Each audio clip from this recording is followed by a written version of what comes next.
중에 보면 군사분계선상의 방송과 전단을 통한 선전 활동을 중지한다고 됐는데 방송은 이제 군에서 안 하는데 이 전단은 탈북단체에서 계속 주민들이 항의하거나 몸으로 막아도 밀치고 들어와서 하죠. 해왔죠. 그렇죠. 네. 근데 이 법안의 내용은 어떻게 되는 겁니까? 어떻게 막는다는 겁니까? 그러니까 뭐 복잡할 게 없고요. 우리 어떤 형태의 대북 접촉 예. 또 어떤 물자를 보내는 것 다 지금 남북 교류 협력법에 따라서 예. 통일부의 승인을 받게 돼 있잖아요. 그렇죠. 근데 유일하게 그 풍선으로 띄워 보내는 것만 이 손을 못 쓰고 있었거든요. 예. 그러니까 이 가만히 생각해 보면 예. 우리가 무단으로 북측과 접촉을 한다든가 예. 거기에 물자를 보내면 원래 접촉돼야 되잖아요. 그 사람들 달러도 보내고 쌀도 보내는데 예. 특히 달러 보내는 건 어떻게 따져보면은 유엔 제재에 걸린다고 할 수도 있거든요. 근데 그거를 그냥 놔두면은 그건 말이 안 되는 거죠. 기술적으로 그러네요. 그러니까 북한에 문자를 보내려면 예. 그것이 전단이라 하더라도 그 내용 차지하고 통일부의 허가를 받아라. 예. 그러니까 그 사람들은 그게 주장대로라면 상당한 물량이 북한으로 들어가서 북한 주민에게 전달이 된다는 거 아닙니까? 그 사람들 주장은. 그러면은 당연히 남북관계에 영향을 끼치는데 교류협력법에 저촉이 되는 거죠. 정부가 허가하지 않는 물자를 북한에 보내는 것은 교류법에 저촉되는 것이다. 그렇죠. 그러니까 원래 맞는 말이네요. 일반 민간 단체가 정부 허락 없이 북한을 접촉하고 물자를 보내면은 아마 보수 언론이나 야당에서도 저거 법으로 제재해야 된다고 주장할 겁니다. 만약에 진보단체가 북한에다가 예를 들어서 쌀을 페트병에 넣어가지고 북한에 보내는 운동을 벌였다면 당장 뭐라고 했을 거예요? 당연히 뭐 종북이란 소리 나왔겠죠. 근데 그런 활동도 하거든요. 쌀 넣어가지고 페트병을 북한에 띄운다, 북한을 보낸다는 그런 운동도 하고 전단도 보내고 하는데 이 모든 게 통일부 장관의 승인이 있어야 하는 행위다. 원래 승인 받지 않고 물자를 보내면 3년 이하 징역에 3천만 원 이하 벌금입니다.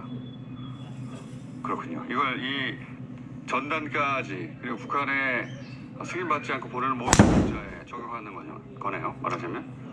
그렇게 하자는 거죠. 이건 그러면 원 구성되면 바로 제출하는 겁니까? 예, 바로 진행을 할 생각입니다. 알겠습니다. 만약에 이게 이제 법이 통과되고 나면 그러면 이런 탈북 단체들 이 전단을 보내면 처벌이 어떻게 되는 거죠? 그 법 조항에 따르면? 이제 교류협력법상 방금 말씀드린 3천만 원이야. 그런 식의 처벌이 돼야 되는 거죠. 3년이야, 3천만 원. 알겠습니다. 그러면 저희가 빠르면 6월 내에 통과될 것도 기대할 수 있겠네요. 글쎄요, 뭐 지금 잘 아시다시피 국회가 아직까지는 정상적으로 돌아가지 못하고 있으니까 좀 시간이 걸릴 수도 있겠죠. 하지만 1호 법안을 제출하셨고, 지금 하여튼 최선을 다할 생각입니다. 알겠습니다. 더구나 이제 북한 관련해서 오랫동안 아버님 때도 그랬습니다만 중국의 주요 인사들과 또 북한 전문가들하고 교류를 해오셨고 이제 안목이 있으신데 최근에 북한 상황이 굉장히 어렵죠. 제가 구정 때 그 북한이 국경을 막았다. 아예 자기네 나라 사람 들어오게 한다. 그러니까 중국에 가 있던 북한 주민들의 귀국도 그때 막았어요? 완전히 막아버렸죠. 지금도 못 들어갑니다. 그러니까 국경을 완벽하게 차단해버렸네요, 중국하고. 그렇죠. 아예 거기는 나가지도 못하게 합니다.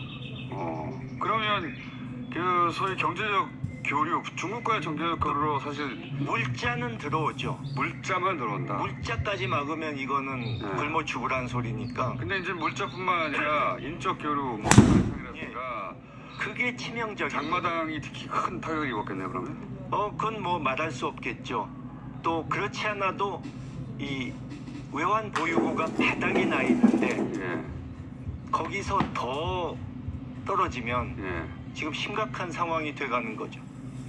그 트럼프 대통령은 이제 대선까지는 전혀 못 움직이고 코가 석자이고 예. 중국의 그런 그 소무역이라 해야 되겠나요? 예. 예. 개인들이 하던 장마당 중심의 소규모 무역도 단절됐고 북한 내도 실제 코로나가 유행했었다고 봐야 되겠죠. 지금 보면 그죠? 우리만큼은 아니지만 예. 발생은 한 걸로 봐야 됩니다. 발생. 그러니까 얼마 전에 김정은 위원장 사망설이 돌았을 때 예. 그런 말이 있지 않았습니까?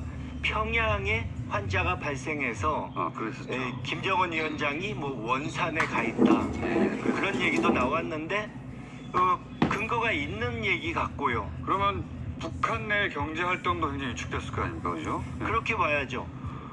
그러니까 북한 입장에서는 지금 북한 입장에서 바라보자면 미국은 당장 큰 변화가 없을 것 같고 우리도 20대 국회 때 하다못해 전단 관련 법안도 통과가 안 됐으니까 북한 관련해서 입법적인 게 거의 없잖아요. 거의 없는 게 아니라 없죠, 아예 뭐. 그렇죠. 예.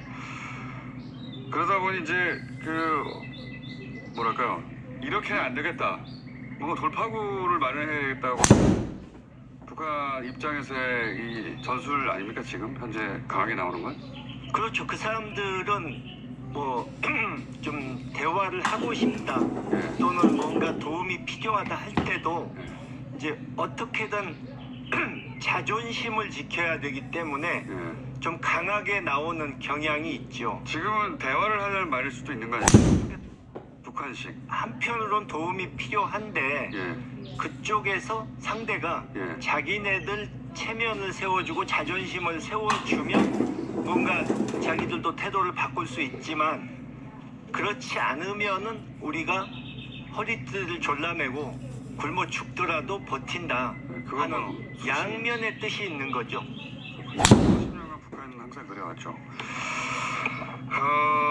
그리고 또 한 가지만 여쭤보겠습니다. 이제 그 전단 살포 금지법은 이제 이해했습니다. 그리고 북한의 상황에 대해서도 이 문제는 저희가 따로 집중적으로 다룰 때 한 번 더 모실 텐데 오늘 시간이 짧아서 한 가지만 더 여쭤보겠습니다. 최근에 이제 이 시민 단체들 관련해서 뭐 정연폭이나 핵의 문제가 있다 집중적으로 비판받고 또 검찰의 압수수색도 있었는데 이 탈북단체 얘기가 나와서 이야기인데 최근에 CBS 보도에 따르면 이 탈북단체에도 이런 문제가 굉장히 크다. 예, 최근에 보도가 났죠. 예. 구체적으로 어떤 것들이 있습니까 보도된? 뭐 회계상으로 예. 이 여러 가지 불투명한 부분, 뭐 개인 계좌로 넘어갔다든가 예. 들어간 돈이 어떻게 쓰인지 모른다든가. 그러니까 제가 후원을 받기 위해서 이 퍼포먼스로 예. 이벤트로 하는 것이 아니냐는 의심을 하는 게 이번에 뭐 6월 25일 날 대량으로 살포하겠다고 하지 않았습니까? 예. 근데 6월 25일 날 바람이 어느 방향으로 불 줄 알고 그걸 미리 정합니까? 생각해보세요. 그날 만약에 바람이 북에서 남으로 불면 파주에서 뿌린 게 북으로 안 가고 고양시에 떨어질 수도 있거든요. 그렇죠. 근데 날짜를 정해놓는다는 것부터가 예. 이건 정치적인 퍼포먼스지 예. 합리적이지 않죠. 북에다 보내려는 게 아닌 거죠. 6월 중 날이 좋은 날 하겠다 이것도 아니고. 예.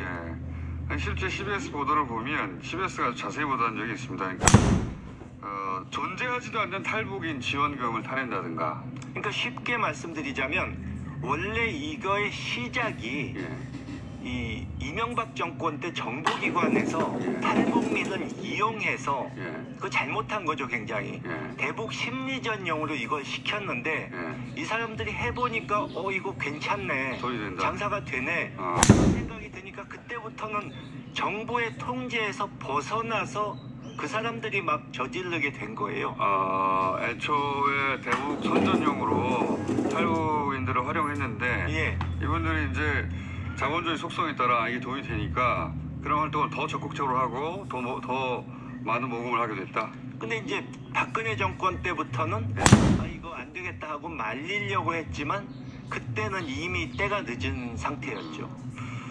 실제 그 좀 전에 말씀드린 존재하지 않는 탈북인으로 지원금을 타낸 단체가 실제 징역 판결을 받기도 했고요. 예, 그리고 그러니까 북한 주민들 탈북시키는 것 자체를 어떤 장사로서 하는 사람들이 있다는 것은 이미 알려진 사실 아닙니까? 그렇죠. 그리고 행사비를 개인이 착복해서 감사 중이라든가 부실회계 의혹이라든가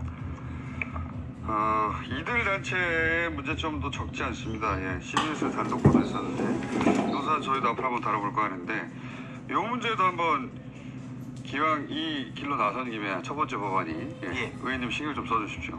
예, 앞으로 계속 좀 자료 수집할 생각입니다. 왜냐하면 관련 단체가 엄청 많더라고요 보니까.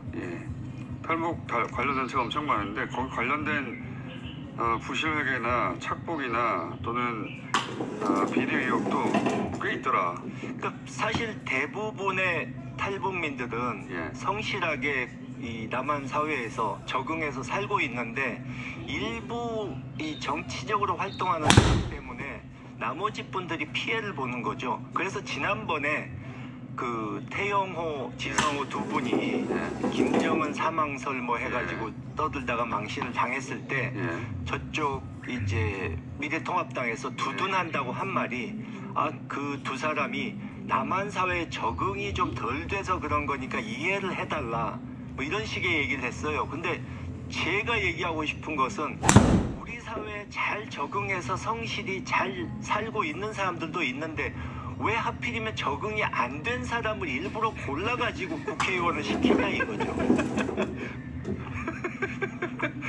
그러네요. 듣고 보니까 적응이 안 돼서 그렇게 됐다면. 자, 오늘은 이렇게 갑자기 웃음을 주시네요. 여기까지 하겠습니다. 민주당의 김홍걸 의원 감사합니다. 감사합니다.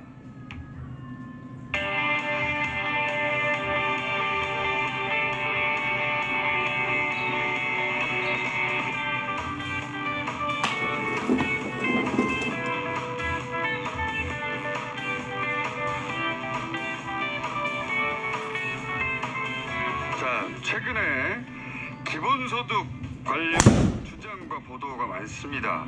굉장히 생소한 개념이죠, 기본소득.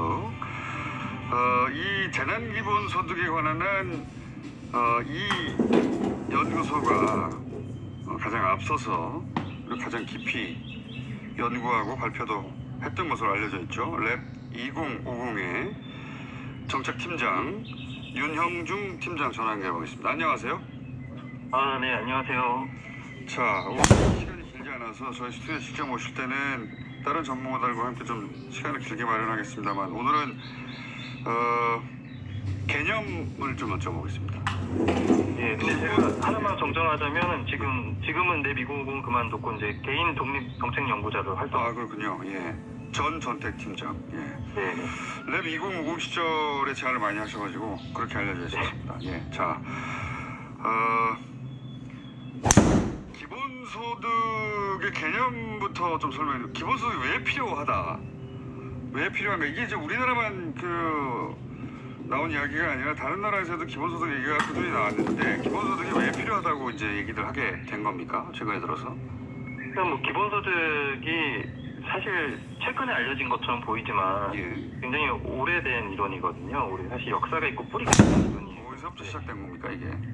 이게 사실 뭐 토머스 모어의 유토피아에서부터 그 연원을 보는 분들도 있고요. 그리고 뭐 미국의 건국에 이제 할 때 활동하셨던 토마스 페인 그때부터 보는 분들도 있는데 사실 이제 1960년대 미국에서 굉장히 활발하게 막 논의가 됐었어요. 그래요? 마틴 루터 킹도 이걸 주장하기도 하고 했었는데 다시 이제 최근 10년 사이에 특히 최근 5년 사이에 급부상한 이유는 좀 다른 부분하게 있습니다. 크게 두 가지 이유인데요. 하나는 이제 불평등이 굉장히 심화되고 있다는 거죠. 전 세계적 현상이죠.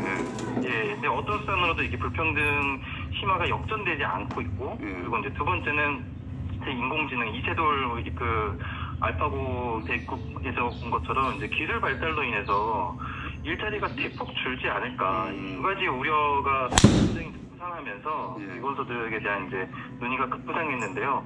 근데 저는 이 두 가지 이유 중에서 이제 첫 번째 이유인 이제 불평등 심화와 불평등 완화 수단으로서 주로 이제 기본소득을 좀 보고 있습니다. 기술 발달에 의한 일자리 감소 같은 경우는 아직은 이제 좀 현실화되지 않은 거기 때문에 이제 불평등 완화 수단으로서 기본소득을 보고 있고, 그렇게 해서 이제 다른 불평등 완화 수단인 이제 사회복지 정책이라든지 비교해서 좀 봐야 된다라는 생각입니다.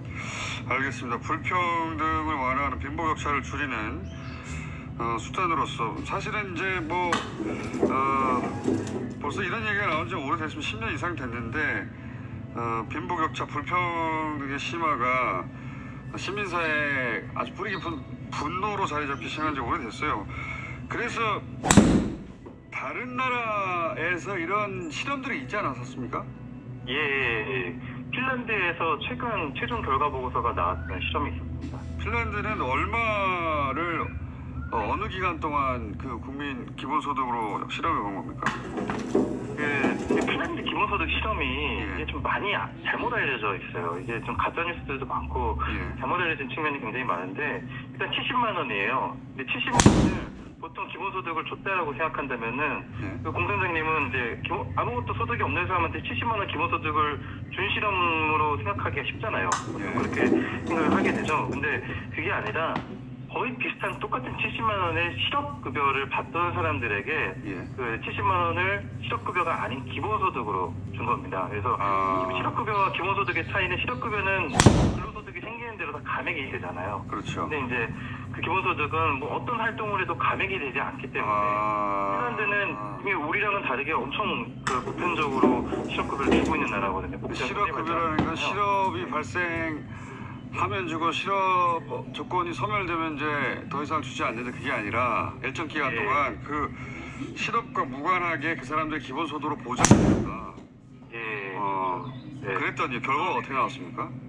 그랬더니 그 보통 이제 그런 실험 설계를 한 목적 자체가 그 실업급여를 그냥 주니 잘 일을 잘 안 하더라. 그런 얘기. 일을 좀 더 하게 만들기 위해서 그러면은 소득을 좀 보장해주자 해서 기본소득을 준 거거든요. 예. 근데 생각보다 늘긴 늘었는데 그 생각보다 많이 늘지는 않았어요. 이 근로일수라든지 이런 것들이. 그래서 이제 이 실험이 실패했다. 뭐 이런 식으로 이제 보도가 된 적이 굉장히 많았는데요. 예. 근데 이 실험은 그 기본소득을 보통 주게 되면 사람들이 일을 더 할지를 묻지 않고 좀 덜 할지를 묻잖아요. 그렇죠. 근로력이 줄어들 거다. 그렇죠. 근데 핀란드 그냥 돈 주니까 일을 안 할 거다라고 주로 공격하죠. 네, 그렇죠. 그렇죠. 근데 핀란드 실험은 그 정반대의 실험을 한 거죠. 근데 왜 그랬냐면은 핀란드는 한국 같은 나라와는 달리 복지가 굉장히 발달